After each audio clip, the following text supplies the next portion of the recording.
Dengan kita mengukur kinerja dan salary, kita bisa membantu mereka dan mereka pun juga bisa membantu kita. Mereka tahu loh, oh, merasakan kebertumbuhan. Mereka semakin percaya.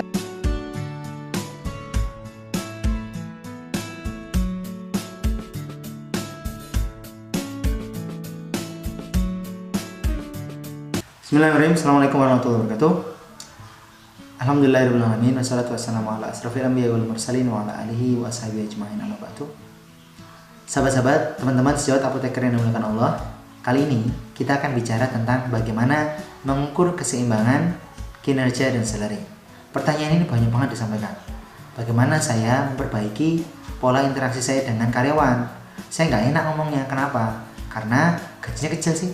Saya pengen naikin gaji, tapi nanti kalau kerjanya malah jadi buruk gimana? Terus saya mau memberikan gaji tambahan kepada dia atas dasar apa? Oh, itu banyak pertanyaan seperti ini disampaikan. Nah, materi ini sebenarnya untuk membantu teman-teman mengukur keseimbangan salary dan gaji. Maaf. Materi ini bermanfaat untuk mengukur keseimbangan antara kinerja dan salary. Ini penting banget teman-teman, agar teman-teman tidak menzalimi mereka, agar mereka jadi happy customer, agar mereka jadi happy employee yang akan bermanfaat bagi happy customer, menjadi target utama dalam profit bisnis Anda. Tidak hanya profit, tapi juga happiness. Nah teman-teman, mengukur keseimbangan kinerja dan salary ini akan sangat terkait juga dengan the quality of engagement atau kualitas keterlibatan karyawan Anda terhadap target-target bisnis Anda. Ya, dengan kita mengukur kinerja salary dan dengan kita mengukur kinerja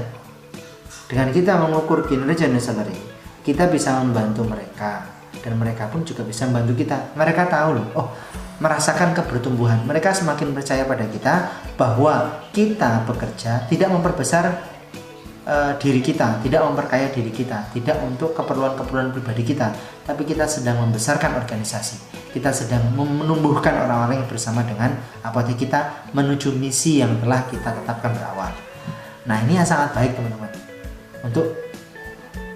Dan ini akan sangat baik teman-teman kita sampaikan dari awal agar mereka tahu sebenarnya mereka akan bertumbuh seperti apa, dan agar mereka tidak membanding-bandingkan gaji mereka dengan gaji orang lain. Nah, untuk mengukur keseimbangan kinerja dan salary itu ada 3 ya. Bisa pakai balance scorecard, pakai key result indicator, dan pakai key performance indicator. Masing-masing ini tujuannya beda teman-teman. Kalau mengukur keseimbangan kinerja dan salary yang kami lakukan ya berdasarkan key performance indicator. Cuma sekali lagi ya, ini tuh evaluasi berdasarkan ukuran-ukuran normatif. Ada banyak hal yang sebenarnya tidak bisa kita ukur. Sehingga saya tampilkan di sini sekali lagi kata-kata yang saya sukai apa? It's only with the heart that one can see rightly what is essential is invisible to the eye. Sesuatu yang tidak terlihat itu sesuatu yang sangat penting. Mungkin ya, ketika dia mengerjakan sesuatu itu tidak bisa kita ukur, tapi untuk mendapatkan sebuah pekerjaan itu banyak hal yang dia lakukan. Mungkin dia belajar sendiri dan itu tidak kita ukur ya. Dia baca sendiri bagaimana efek samping dari bisoprolol sehingga ketika dia melaksanakan konseling dia bisa lebih bagus. Ini kan nggak bisa diukur, dan kita tidak bisa memaksa dia untuk melakukan hal itu setiap saat.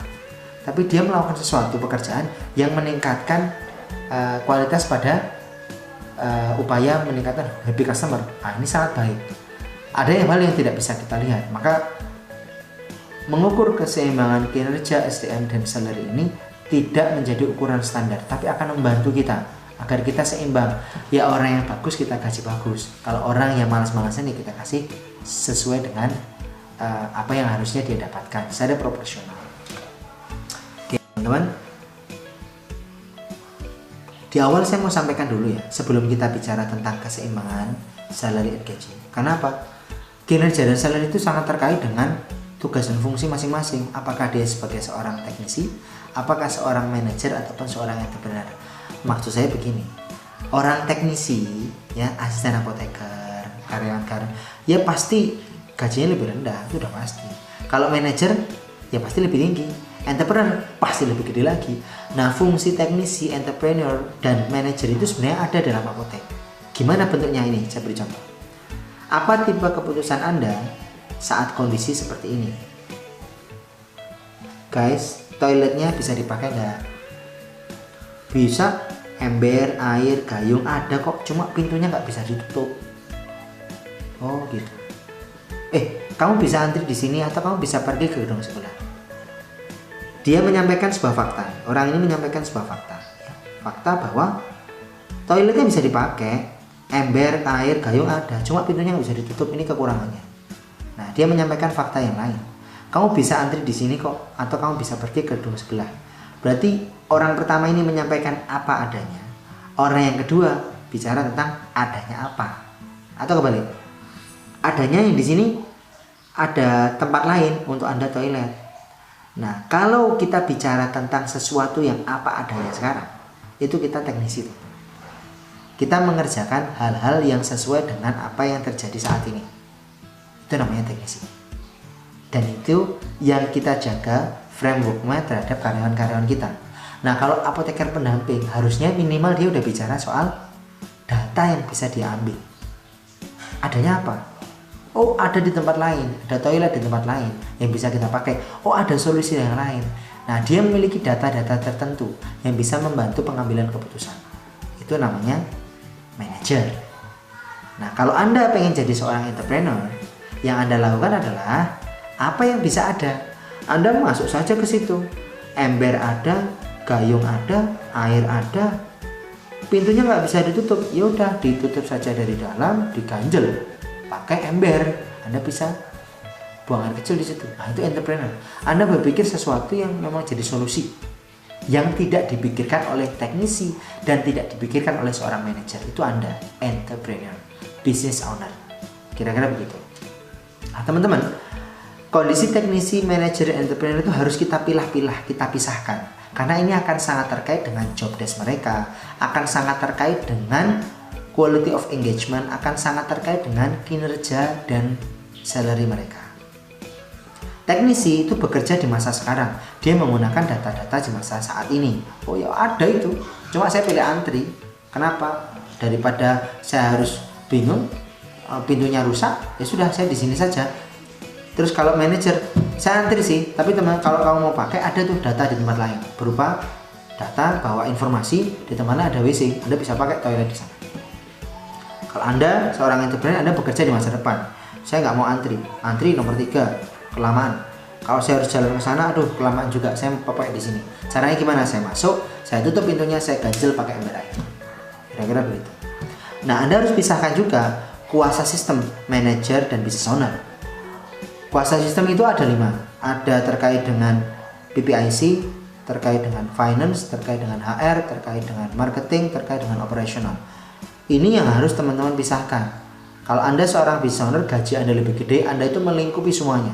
Tapi kalau manajer ya paling 1 atau 2 saja. Nah, kalau teknisi lebih rendah daripada itu. Dia nggak akan ngerjain aspek-aspek manajerial. Dia akan mengerjakan pekerjaan-pekerjaan teknis yang saat itu. Akhirnya Anda akan buat untuk teknisi berupa checklist kerja. Yang diukur apa? Yang diukur adalah KRI. Key Result Indicator untuk satu kinerja itu. Nah, kalau untuk teman-teman manajer, teman-teman apoteker, karena dia bekerja di masa lalu dengan pengetahuannya, dengan data-data, maka Anda sampaikan kepadanya ukuran KPI, Key Performance Indicator. Nah, Anda yang bekerja di masa depan, bekerja dengan suatu lingkup yang dimana Anda pakainya balance scorecard, gitu loh. Jadi, teknisi, manajer, entrepreneur itu sangat erat kaitannya dengan ukuran-ukuran bisnis, ukuran-ukuran kinerja dan salary yang akan Anda gunakan. Kalau Anda mengukur teknisi, jangan pakai KPI. Repot, susah. Saya pernah menghadapi itu. Saya cek asisten apoteker itu pakai KPI. Aduh, pusing saya. Susah mengukurnya. Kenapa? Karena pekerjaannya tidak spesifik gitu. Tidak mutually. Nah, pekerjaannya itu tidak mutually eksklusif. Pekerjaannya itu kolektif, pekerjaan bareng-bareng. Maka yang dipakai adalah KRI, Key Result Indicator. Oh, ini targetnya PPIC segini. Dapat menghemat biaya pembelian sebesar 10%. Nah, 5%-nya untuk Anda. Contohnya begitu. Bisa menghemat 20%, 10%-nya untuk Anda. Nah, itu contoh KRI. Dia dibagi, dianggap semuanya rata. Tapi kalau KPI, teman-teman manajer, teman-teman apoteker Anda buat, itu lebih gampang. Kenapa? Karena pekerjaan-pekerjaannya lebih spesifik, sudah terkelompok-kelompokkan, sudah matching, sudah mutually exclusive, collectively exhaustive, sudah kelihatan gitu. Anda bisa pakai KPI. Terus yang terakhir, entrepreneur ini Anda bicaranya udah luas, udah nggak cocok Anda kok minta Pak Arif, saya minta tolong nanti waktu Pak Arif ikut mendampingi bisnis kami, saya minta dibuatkan KPI. Udah nggak cocok gitu. Anda udah nggak pakai KPI lagi. Kita bicara KPI itu bukan untuk business owner, tapi untuk manajer Anda, untuk apoteker Anda. Nah, Anda gimana ya? Anda pakai balance scorecard yang lebih kompleks, yang lebih high class, lebih kompleks, lebih banyak aspek yang akan dinilai.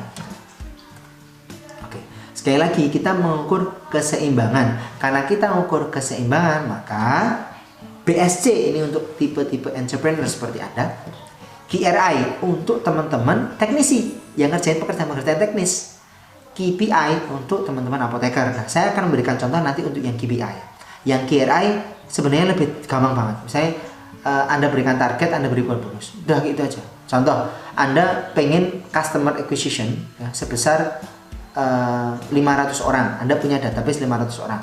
Anda beritahukan kepada 2 tim Anda di bagian pelayanan, kamu harus mendapatkan 500 database pasien yang lengkap seperti ini. Oke.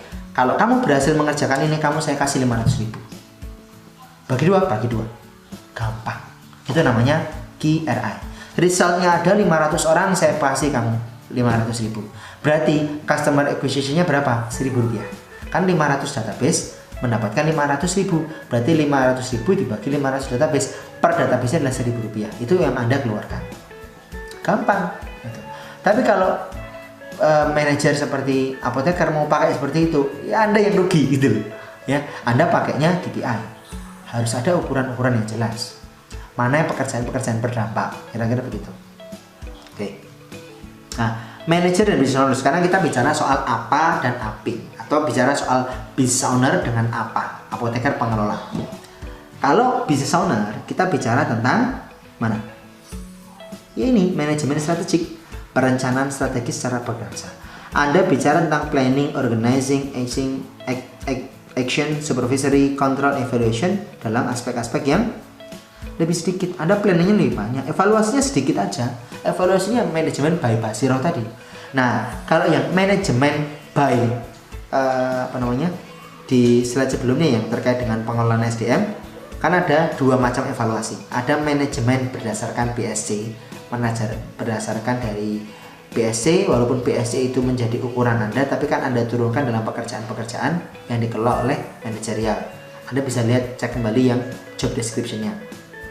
Nah, nanti di situ evaluasinya itu dikerjakan oleh seorang manajer. Banyak aspek yang dievaluasi. Sedangkan Anda manajemennya by Basiro, Anda mengevaluasi sedikit, tapi sudah melingkupi jumlah yang banyak. Nah, itu. Anda lebih banyak pada planning, keputusan-keputusan yang strategis. Sedangkan manajemen operasional terkait dengan finansial, supply chain, human resource itu dikerjakan oleh business owner Anda. Nah, ini semuanya ada dalam lingkup balance scorecard. BSC itu untuk memantau kinerja organisasi terhadap tujuan strategis. Mas Arif, kalau saya nggak punya tujuan strategis gimana? Ya jangan dipakai BSC-nya. Udah, tutup materi ini selesai gitu. Makanya di awal saya sampaikan ada misi dulu.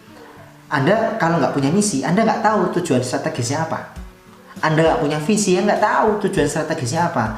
Profitnya sebesar apa, happinessnya sebesar apa, manfaatnya sebesar apa. Anda nggak akan berkontraksi itu, nggak akan punya hero, nggak akan punya semangat yang besar. Anda hanya akan bekerja untuk diri Anda sendiri, untuk bekerja untuk keluarga Anda sendiri. Anda tidak akan bekerja untuk masyarakat, tidak akan bekerja untuk diri Anda menjadi pribadi yang besar. Anda tidak akan membangun klan, tidak akan menurunkan sebuah legacy, warisan, sebuah mimpi, sebuah ide yang besar bagi Anda dan anak turunan Anda. Anda tidak akan bisa menjadi pribadi yang menjadi buah tutur kata seperti Nabi Ibrahim, tak bisa gitu.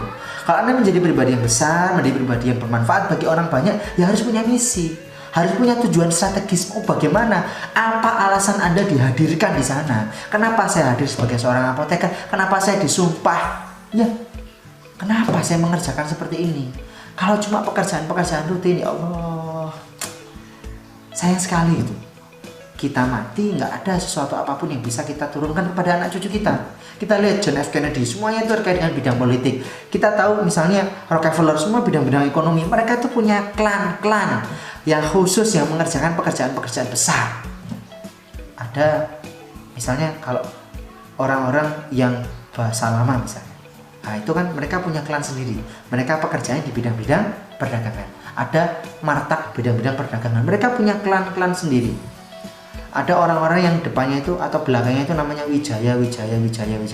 Mereka punya klan perdagangan. Anda juga punya klan sendiri gitu. Saya belajar dari Pak seperti itu. Ada Rusfiandi, banyak itu Rusfi berikutnya. Kalau saya Arif Budianto, banyak sekali Budianto berikutnya. Kira-kira begitu. Harus punya tujuan strategis. Nah, itu pekerjaan kita sebagai seorang business owner. Mungkin saat ini pekerjaan Anda hanya apotek kecil gitu ya. Tapi kalau Anda punya pikiran yang besar, Anda akan mengerjakan pekerjaan-pekerjaan besar. Anda akan menjadi orang yang besar dan Anda akan dikumpulkan bersama dengan orang-orang yang besar. Surga itu gak murah teman-teman. Surga itu mahal. Maka kita juga akan mengerjakan pekerjaan yang besar gitu. Mosok kita pengen disandingkan, bisa kenalan dengan Sa'ad bin Abi Waqqas, Abdurrahman bin Auf, Zubair bin Awam. Kalau kita tidak pantas dengan mereka, nggak mungkin gitu. Maka kita memantaskan diri agar kita menjadi pribadi yang layak untuk dipanggil. Ya ayuhan nafsul mutmainnah irji'i ila rabbiki radiyatan mardiyah fadkhuli fi ibadi wadkhuli jannati. Itu hal-hal yang terkait dengan planning, organizing, manajemen strategis. Begitu. Nah, terus business productivity, apa saja kinerja yang diukur? Nah, kalau teman-teman bicara soal manajemen strategis, teman-teman bicara ini semua. Nah, ya, customer satisfaction-nya iya, learn and growth-nya iya, people development, finansialnya iya, kinerja aset dalam bisnis, internal prosesnya semua Anda ukur. Hutang yang harus Anda bayar berapa, investasi yang harus Anda masukkan berapa, saving Anda berapa, zakat Anda berapa, biaya hidup Anda berapa, modal Anda berapa, misi Anda apa, budgetingnya bagaimana, itu semuanya harus jelas. Nah, itu business productivity. Nah, BSC itu menjawab 4 permasalahan. Apa itu? Dapatkah bisnis ini secara berkelanjutan melakukan perbaikan teknologi dan karyawan serta menciptakan nilai? Ini yang akan membuat bisnis Anda itu tidak relevan lagi dengan kompetitor-kompetitor yang hadir. Anda udah leading sendiri sih, udah nggak peduli dengan kompetitor. Anda nggak perlu khawatir dengan kompetitor. Kenapa? Karena Anda sudah punya bisnis sendiri. Anda sudah punya jalan bisnis yang strategis. Gitu. Loh, kok kamu nggak khawatir kalau ada kompetitor? Beda sih, competing factor-nya beda.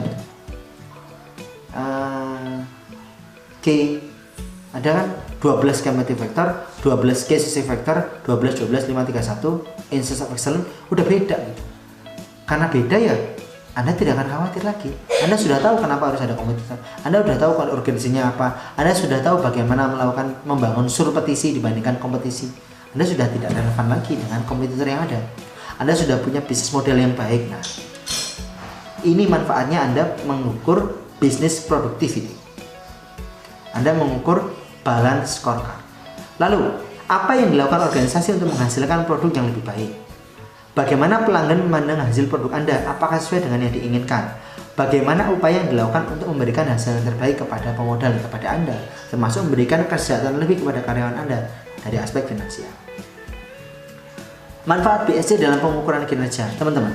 Kalau kita sebagai seorang business owner ya, kita mengukur BSC, balance scorecard ini, kita akan membantu penilaian BSC ini akan membantu kita mengelola perusahaan secara efektif dan efisien dengan melibatkan semua karyawan yang ada. Oh, ini teman-teman yang dari asisten apoteker, anak karyawan nih, teknisi, ya dia KRI-nya jelas.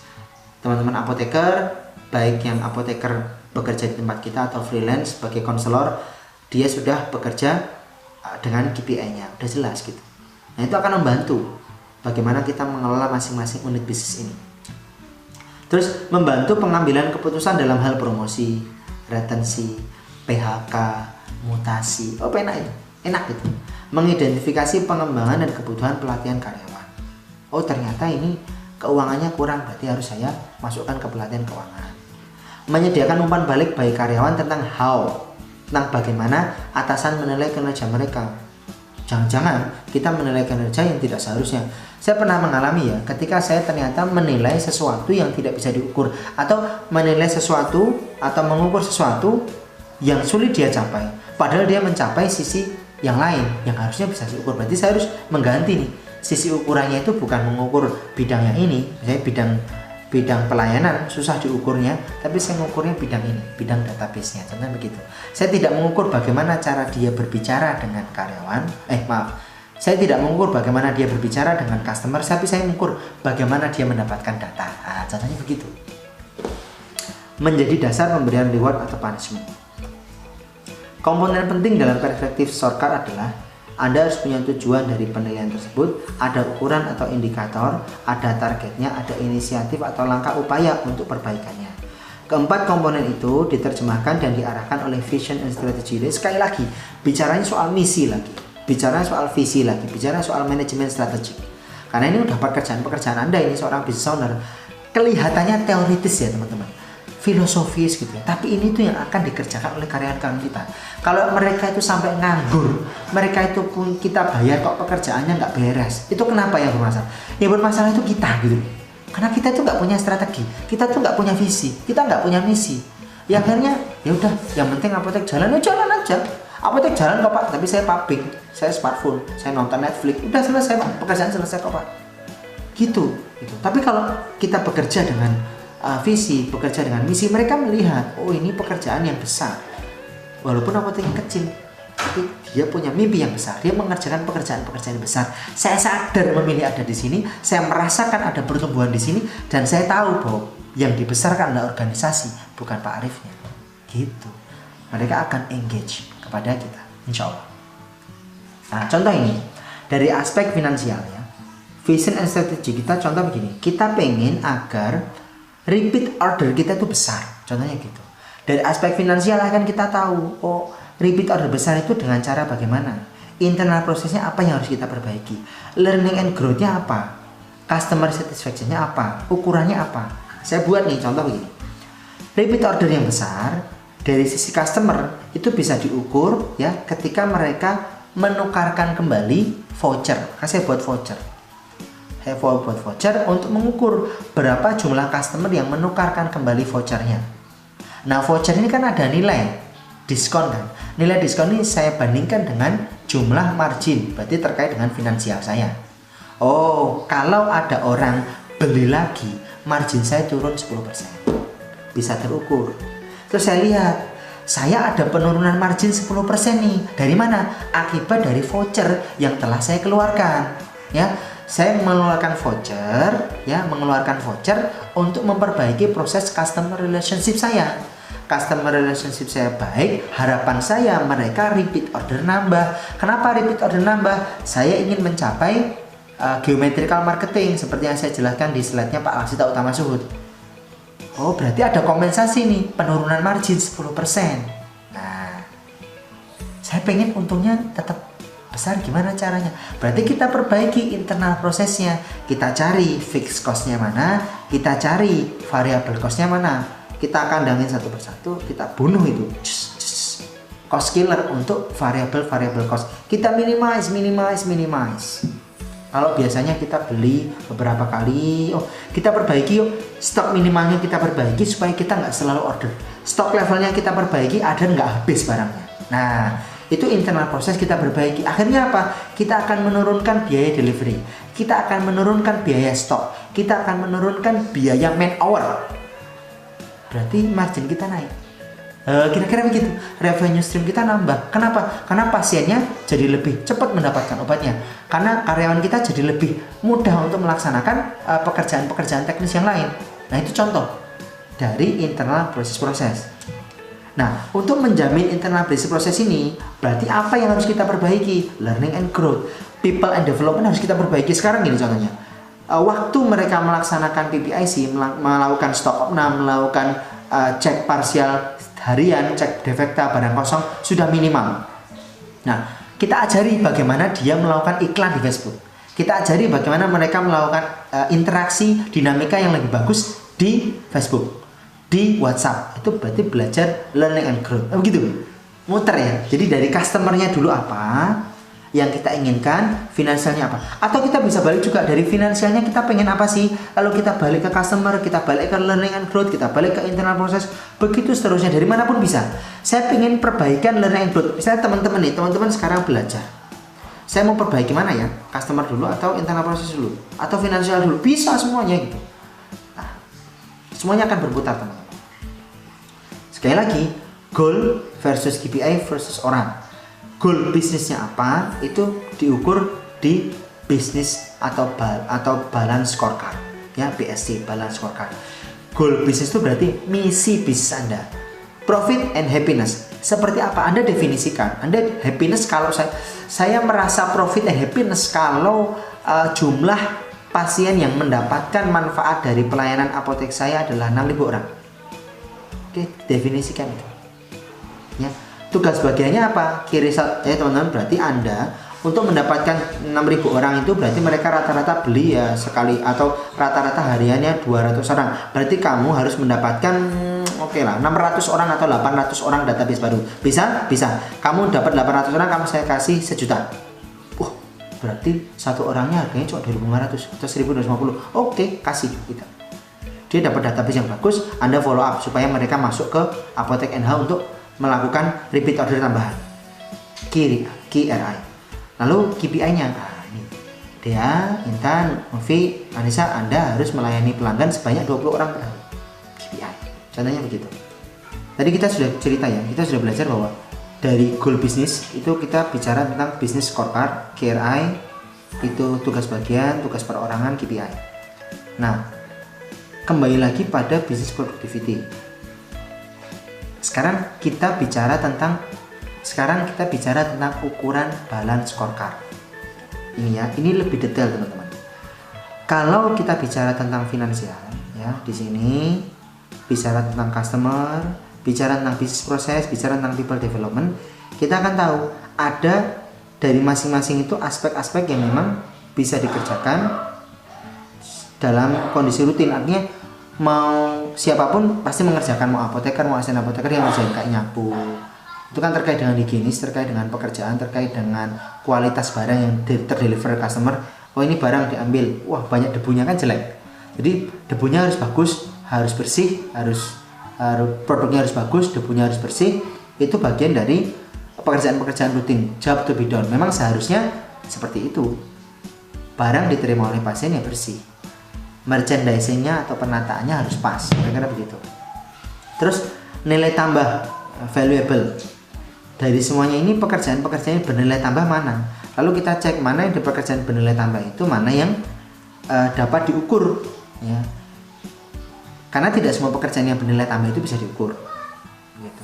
Cek pekerjaan mereka itu dalam KRI. Kalau untuk teman-teman yang asisten apoteker itu kita bisa pakainya KRI. Tadi saya cerita ya, sudah saya beri contoh misalnya database 500 kita kasih 500.000. Terus personal KPI-nya untuk apoteker, untuk teman-teman manajer. Ini satu contoh kalau kita buat KRI di bidang finance ya. Contoh secara kuantitatif ya. Omset mencapai sekian juta per bulan, Anda dapat bonus 3%. Udah selesai. Norm selisih kas kurang dari 100.000 per shift, itu bagian keuangan semuanya, tambah berapa. COGS-nya berkurang 2-5%. COGS itu harga pokoknya. PPIC-nya riset cari barang yang lebih murah. Hubungi supplier ini dapat harga lebih terjangkau. Bisa lebih terjangkau Pak, sampai 5% Pak, dapat diskon Pak. Lebih murah daripada beli amlodipin atau beli Captopril, beli kurkuma FCT di tempat lain Pak. Ranitidin bisa lebih murah Pak. Totalnya berapa? Ternyata bisa 5%. Oke. 3% buat Anda, 2% buat apotek. Contohnya gitu. Fixed and variable cost-nya maksimal 7%. Berarti sudah berkurang 30%. Wah, banyak. Oh, bensinnya ya Pak, ini bisa dikurangi dengan begini. ATK-nya bisa diminimalkan dengan cara begini. Menarik gitu ya. Oh Pak, dengan perencanaan pajak kita bisa mengurangi denda Pak. Dengan perencanaan pajak kita nggak usah transfernya, kita nggak akan kehilangan biaya transfer Pak. Sekali transfer bisa untuk barang-barang, sekali jalan bisa untuk barang-barang, nyaman ini. Akhirnya variable cost-nya bisa berkurang. Asetnya bertambah Pak 30%. Kita nambah obat sebanyak 30 juta Pak dalam periode 3 bulan terakhir. Wah asik nih. Berarti kita asetnya bekerja nih. Nah itu contoh kita tambahin berapa. Ini secara kuantitatif kita total KRI. Anda akan dapat 3% dari total omset. Misalnya begitu, tidak apa-apa, kita tuliskan begitu. Kita berikan target KRI. Kalau Anda bisa seperti ini, bisa seperti ini, bisa seperti ini, Anda akan dapat 3% atau 5% dari total omset yang Anda dapatkan.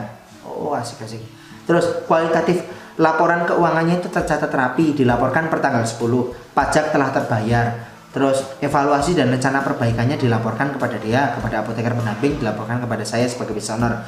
Budgetingnya bagaimana? Oh, ternyata bisa nih Pak, tadi asetnya bisa nambah 30 juta dalam 3 bulan terakhir. Contohnya begitu. Itu key result indicator. Kita bicara soal finance kepada seluruh tim. Ya, baik itu asisten apoteker maupun apoteker. Nah, sekarang KPI untuk apoteker. Di bidang finance, PPIC, pelayanan kasir. Contoh, kuantitatif di pelayanan berorientasi pada repeat order sebesar 30%. Nambah nih, dari 100 orang yang hadir, 30 orangnya mengembalikan vouchernya, contohnya begitu. Voucher untuk beli lagi. PPIC berhasil mencari supplier yang lebih murah. Finance memperbaiki cara pencatatan di Rosetta Stone sehingga selisih apa itu lebih bagus, lebih rapi. Finance-nya memberikan early warning di cost-nya. Cost-nya membengkak, kita beritahu, ini Pak, operational cost flow-nya lebih besar. Finance cash flow-nya ternyata nol Pak. Kita belum membayar hutang apapun kepada BPF. Oh, berarti ini harus diperbaiki. Nah, hal seperti itu bisa disampaikan kepada bisa dituliskan sebagai KPI bagi bidang finance. Kualitatif, laporan neraca disampaikan setiap pekan, pajak dibayarkan sebelum tanggal 15 per bulan, BPJS dibayarkan sebelum tanggal 10. Hal seperti ini bagian dari KPI yang kita ukur. Nanti akan ada sesi khusus untuk membahas bagaimana KPI. Pendelegasian PJ keuangan ini contoh kepada apoteker dia. Fakta, tidak semua apoteker itu enjoy mengerjakan keuangan. Ada job mapping, tes bakat, personel di tema bakat. Saya sarankan sangat masuk ke tema bakat. Apotek Anda bisa membantu, saya bisa membantu teman-teman untuk melakukan tema bakat bisa melakukan tes bakat di temabakat.com. Kami akan bantu teman-teman untuk menemukan kandidat yang memang bagus di treasury, analis, arranger, journalist, evaluator, quality control, restorer untuk bidang pelaporan keuangan. Kemudian ada bagian-bagian yang sangat terkait dengan pekerjaan keuangan gitu. Tanggung jawabnya apa? Mengupdate neraca, cash flow, data rugi labanya seperti apa, membuat laporannya. Mereka punya kewenangan bagaimana, kita bisa ukur performance appraisal buat mereka apa. Porsi bonus 2% dari omset, ini dulu masih kecil. Kemudian 23% dari total porsi bonus omset tersebut dia akan dapatkan. Dihitung, kalau nilai KPI-nya berapa, nah ini masing-masing ada nanti. Nanti akan lebih jelas di bidang KPI. Ini contoh KPI-nya seperti ini, nanti akan lebih detail tentang Nah, ini contoh KPI-nya ya. Ada jumlah suami dikasih, persen pelayanan target sosialita dan KIE, jumlah testimoni atau upload e-voucher, glukosa dan asam urat yang kembali, persen kesalahan input Rosetta Stone, persen kontribusi charge konseling terhadap omset. Ini dulu ya. Saya buat KPI seperti ini. Kita akan belajar tentang bagaimana mengukur KPI dengan lebih bagus. Baik. Ini contohnya teman-teman.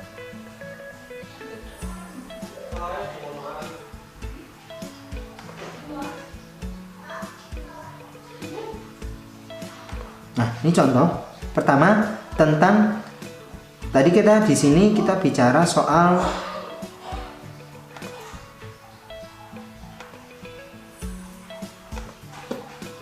kita di sini bicara soal KRI ya, tentang pekerjaan-pekerjaan yang dilakukan oleh satu tim secara umum ya. Kita buat checklist karyawan.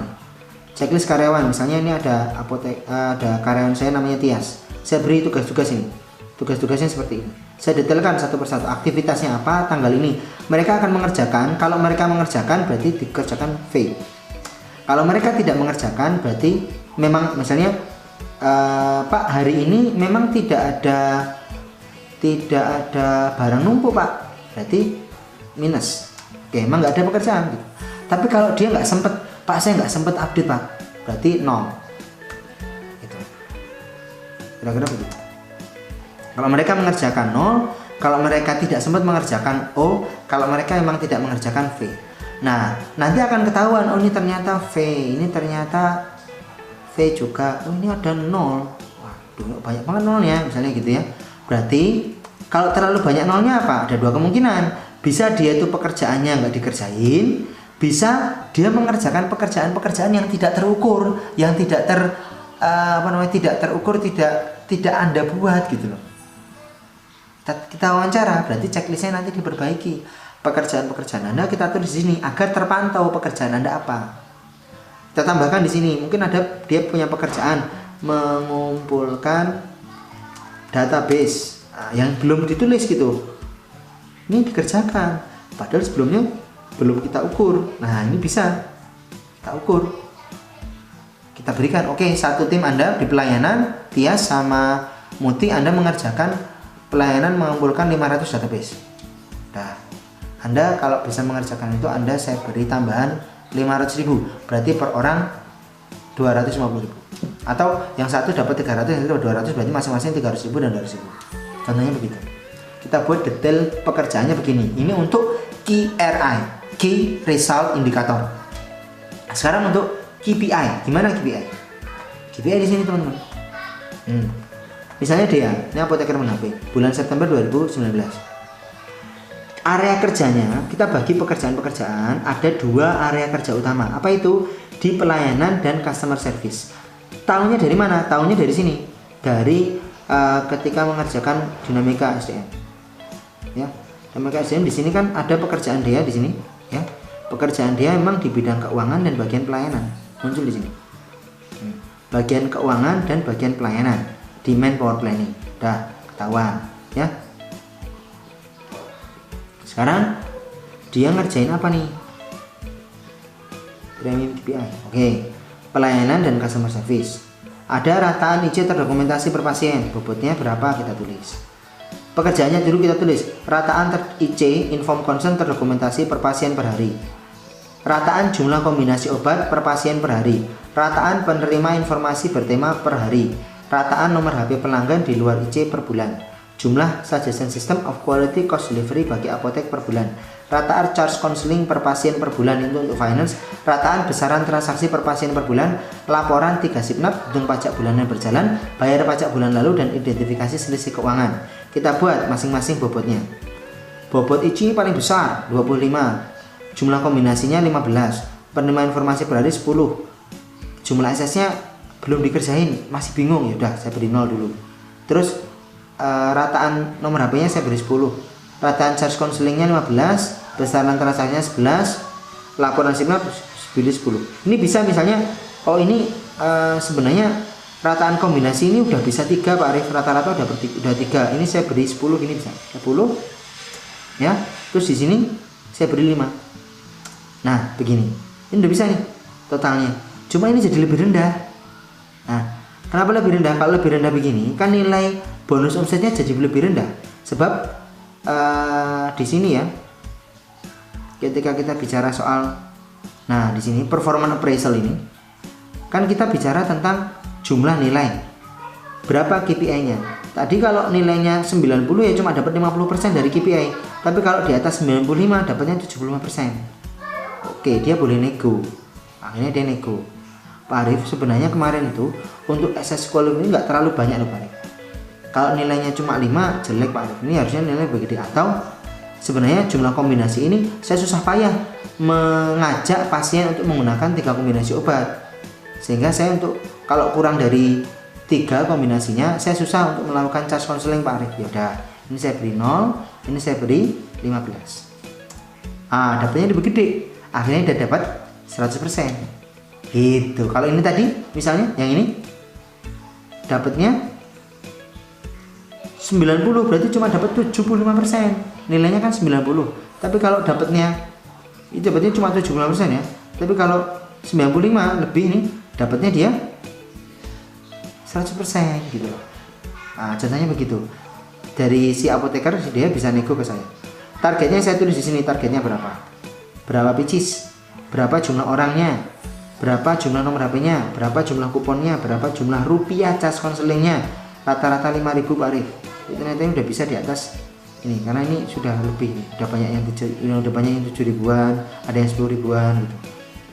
Terus rata-rata transaksinya saya targetkan 19, ternyata dia udah bisa mencapai angka 20.000. Ini kalau Anda pengen lebih kencang lagi, Anda naikin 20.000, wah kan makin gede lagi. Oh nggak apa-apa gitu ya. Targetnya satuannya persen, realisasinya diukur per periode per pekan, berapa jumlahnya dihitung dia, skornya berapa. Di sini ada, oh skornya adalah rata-rata dari semuanya ini, rata-rata per ini berapa. Terus skor akhirnya ini, perhatikan ya teman-teman, perhatikan skor akhirnya adalah D6, berarti bobot KPI dibagi targetnya ya, dibagi targetnya bobot KPI dibagi bobot total, maaf ya, bobot KPI dibagi bobot total dikali ya K6, berarti total skor ini, tol yang di sini skor yang dia dapatkan dibagi target yang seharusnya dia dapatkan dikali 100%, dapatlah nilainya 15,68%. Berarti rataan IC-nya karena dia cuma dapat 12,55 padahal harusnya dapat 20, kontribusinya cuma 15%. Ya, kontribusinya cuma 15%. 15 bagian terhadap nilai totalnya. Nah, gitu. Contoh ini, dia bisa mengerjakan semuanya 100% total. Ini. Bobot KPI-nya cuma 10, kecil loh, cuma muat laporan terhadap totalnya 100 dikalikan targetnya 100%, terus dapatnya 100%, udah dikali 100% 1, berarti dapatnya nilai 10. Begitu seterusnya. Ini dapat nilai tinggi dari mana? Oh ini nih. Ya, karena targetnya cuma 5.000, dia bisa dapat 6.500, ya, dapatnya lebih gede nih. Nah, contohnya begitu, ya. Ini dapat 110 kok kecil. Oh iya, dia dapatnya harusnya 120, tapi dia cuma dapat 110, makanya nilainya lebih rendah. Nah ini ditotalkan perkiraan omset sekitar 70 atau berapa nih? Oh ini 9 ya, ini kalau misalnya berarti 83 ya, lebih ya, bukan 70 juta ini 70 perkiraan omset untuk 80 jutaan. Oke. Nanti dapatnya segini dia. Nah berarti ditambahkan di sini sebesar 1 Oktober dia mendapatkan sebesar 500. Oke. Nah dari mana saya buat penyesuaian gajinya di sini? Nah di sini. Ini dia. Oke. Awalnya itu saya buat begini. Ini tahun lalu ya. Ada beberapa jenis, ada pokok, transport, BPJS kesehatan, waktu itu masih 45.000, terus naik jadi 51.000, terus sekarang jadi 122.500. Swametnya bonus KPI bulan lalu berapa? Nah, ini masing-masing saya buat. Kalau Anda ngecas 3.000 dikali 15 orang dapatnya segini. Kalau Anda ngecas sekian dapatnya segini.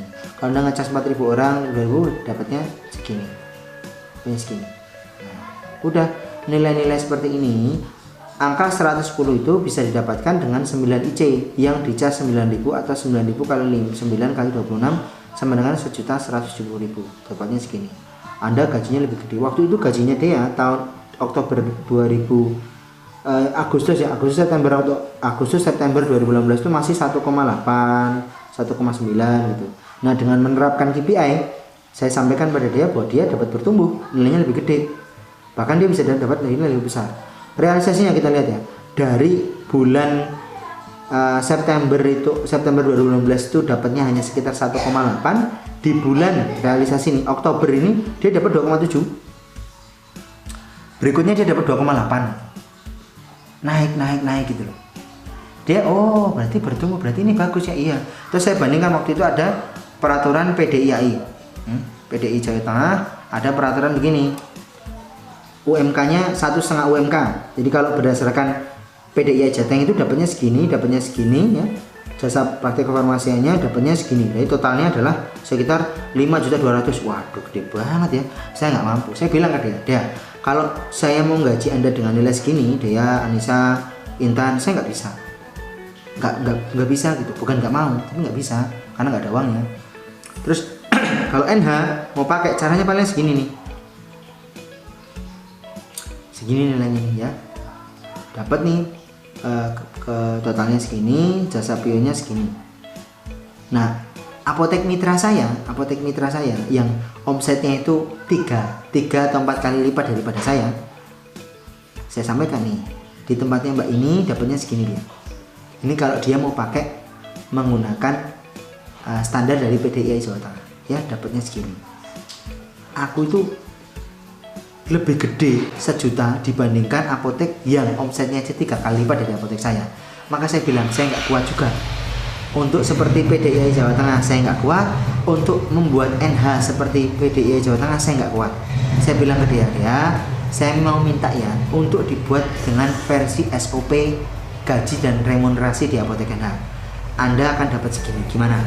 Saya sampaikan begitu, clear gitu. Kalau Anda mau ya bismillah caranya gitu. Oke Pak, caranya begini, saya setuju. Baik, kita mulai ya, yuk kita mulai. Nah sekarang kita mulai pada aspek bulan apa ini? Mei. Macam-macam berkutat. Nah, ini saya hidden ini supaya lihat penasaran gitu. Akhirnya realisasi Mei itu bersama dengan THR dan macam-macamnya dia dapat 3,3. Alhamdulillah lebih gede gitu. Terus kemudian di bulan September lebih yang terakhir kemarin dia dapat lebih gede lagi. Lebih gede nggak ya? Oh iya lebih gede. Ini kan 3,3 akhirnya bertumbuh kan. Dari bulan Mei sampai bulan September dia ada pertumbuhan. Dan nilainya segini. BPJS yang awalnya 45 sekarang dia bayarnya 122.500 gitu. Karena kan udah progresif 5% dari total gajinya gitu. Gaji yang dihitung ya ini aja sama ini. Kalau yang lain-lain ya tidak termasuk karena itu kan bukan bagian dari gaji pokoknya dia. Itu kalau kita mau mengukur keseimbangan gaji and salary. Ini untuk apoteker yang sudah lama. Apoteker baru gimana? Apoteker baru gini. Totalnya segini ya. Dapatnya bisa besar kok. Bisa segini gitu. Ini lebih gede daripada apotek franchise yang ada di deket-deket apotek kami. Lebih gede gitu. Asalkan mereka mau mengikuti proyek kami. Kalaupun mereka hanya mendapatkan seperti yang dia kerjakan, ya dapatnya cuma segini. Masih lebih gede, sedikit lebih gede daripada apotek tetangga kami. Gitu. Jadi dengan begini dia tahu, oh iya berarti saya bertumbuh di apotek NH nanti. Ya betul, insya Allah Anda akan bertumbuh di apotek NH.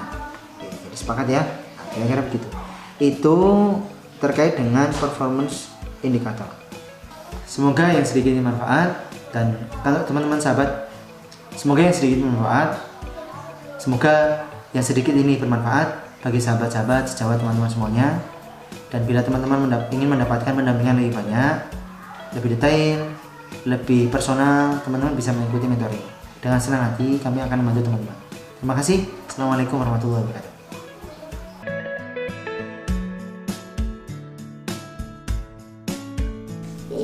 Jangan lupa subscribe, like, comment, dan share.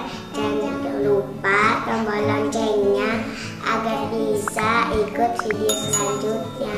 Wassalamualaikum warahmatullahi wabarakatuh.